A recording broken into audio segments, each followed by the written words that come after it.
जय माता दी दोस्तों आज मैं आप सभी को श्री दुर्गा सप्तशती का 9वां अध्याय सुनाने जा रही हूँ। ध्यानपूर्वक सुने।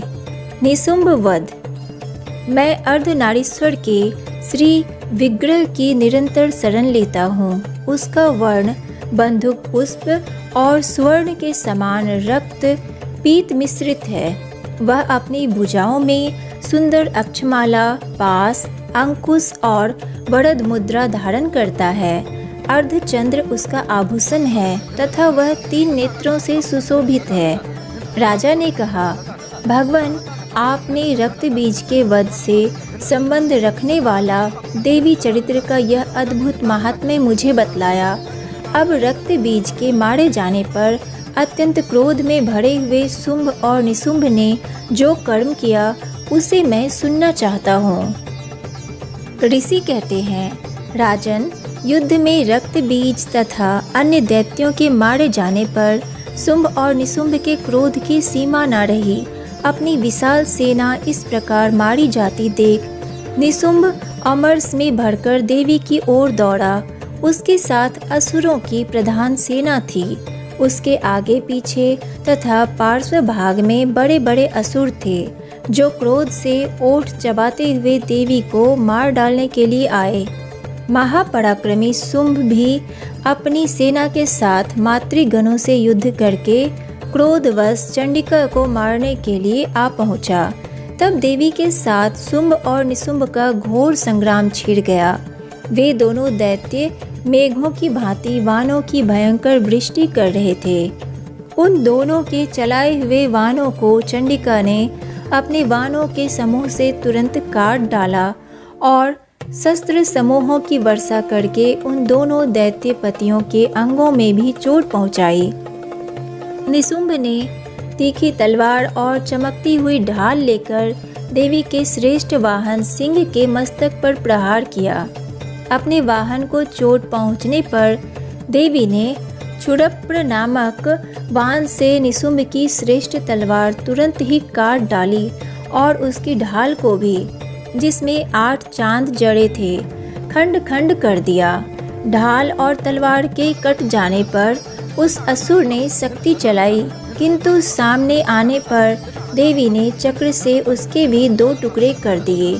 अब तो निशुंभ क्रोध से जल उठा और उस दानव ने देवी को मारने के लिए शूल उठाया, किंतु देवी ने समीप आने पर उसे भी मुक्के से मारकर चूर्ण कर दिया। तब उसने गदा घुमाकर चंडी के ऊपर चलाई, परंतु वह भी देवी के त्रिशूल से कटकर भस्म हो गई। तदंतर दैत्यराज निशुंभ को फरसा हाथ में लेकर आते देख देवी ने वान समूहों से घायल कर धरती पर सुला दिया। उस भयंकर पराक्रमी भाई निशुंभ के धराशायी हो जाने पर शुंभ को बड़ा क्रोध हुआ और अंबिका का वध करने के लिए वह आगे बढ़ा। रथ पर बैठे बैठे ही उत्तम आयुधों से सुशोभित अपनी बड़ी बड़ी 8 अनुपम भुजाओं से समूचे आकाश को ढककर वह अद्भुत शोभा पाने लगा। उसे आते देख देवी ने शंख बजाया और धनुष की प्रत्यंचा भी अत्यंत दुस्सह शब्द किया।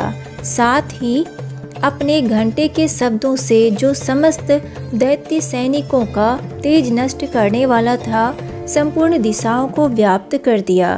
तदंतर सिंह ने भी अपनी दहाड़ से, जिसे सुनकर बड़े बड़े गजराजों का महान मद चूर हो जाता था, आकाश, पृथ्वी और 10 दिशाओं को गुंजा दिया। फिर काली ने आकाश में उछलकर अपने दोनों हाथों से पृथ्वी पर आघात किया। उससे ऐसा भयंकर शब्द हुआ जिससे पहले के सभी शब्द शांत हो गए। तत्पश्चात शिवदूती ने दैत्यों के लिए अमंगलजनक अट्टहास किया। इन शब्दों को सुनकर समस्त असुर थर्रा उठे, किंतु शुंभ को बड़ा क्रोध हुआ। उस समय देवी ने जब शुंभ को लक्ष्य करके कहा, ओ दुरात्मा, खड़ा रह। तभी आकाश में खड़े हुए देवता बोल उठे, जय हो, जय हो। शुंभ ने वहां आकर ज्वालाओं से युक्त अत्यंत भयानक शक्ति चलाई। अग्निमय पर्वत के समान आती हुई उस शक्ति को देवी ने बड़े भारी लूके से दूर हटा दिया। उस समय शुंभ के सिंहनाद से तीनों लोग गूंज उठे। राजन, उसकी प्रतिध्वनि से वज्रपात के समान भयानक शब्द हुआ, जिसने अन्य सब शब्दों को जीत लिया। शुंभ के चलाए हुए वाणों के देवी ने और देवी के चलाए हुए वाणों के शुंभ ने अपने भयंकर वाणों द्वारा सैकड़ों और हजारों टुकड़े कर दिए। तब क्रोध में भरी हुई चंडिका ने शुंभ को शूल से मारा। उसके आघात से मूर्छित हो वह पृथ्वी पर गिर पड़ा। इतने में ही निशुंभ को चेतना हुई और उसने धनुष हाथ में लेकर वाणों द्वारा देवी, काली तथा सिंह को घायल कर डाला। फिर उस दैत्यराज ने 10,000 बाहें बनाकर चक्रों के प्रहार से चंडिका को आच्छादित कर दिया। तब दुर्गम पीड़ा का नाश करने वाली भगवती दुर्गा ने कुपित होकर अपने बाणों से उन चक्रों तथा वाणों को काट गिराया। यह देख निशुंभ दैत्य सेना के साथ चंडिका का वध करने के लिए हाथ में गदा ले बड़े वेग से दौड़ा। उसके आते ही चंडी ने तीखी धार वाली तलवार से उसकी गदा को शीघ्र ही काट डाला। तब उसने शूल हाथ में ले लिया।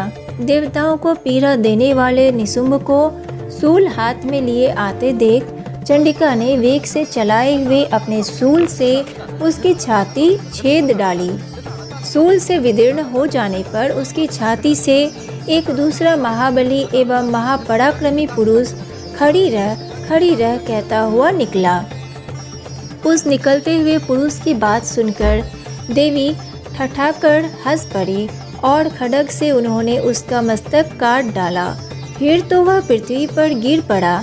तदंतर सिंह अपनी दाढ़ों से असुरों की गर्दन कुचलकर खाने लगा। यह बड़ा भयंकर दृश्य था। उधर काली तथा शिवदूती ने भी अन्याय दैत्यों का भक्षण आरंभ किया। कौमारी की शक्ति से विदीर्ण होकर कितने ही महादैत्य नष्ट हो गए।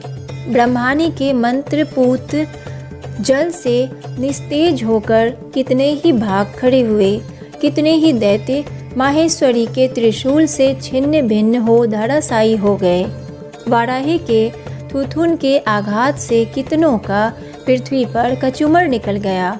वैष्णवी ने भी अपने चक्र से दानवों के टुकड़े टुकड़े कर डाले। इंद्री के हाथ से छूटे हुए वज्र से भी कितने ही प्राणों से हाथ धो बैठे।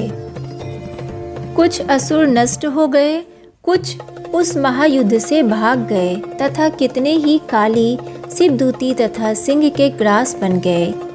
इस प्रकार श्री मार्कंडेय पुराण में सावर्णिक मनवंतर की कथा के अंतर्गत देवी महात्म्य में निशुंभ वध नामक 9वां अध्याय समाप्त होता है।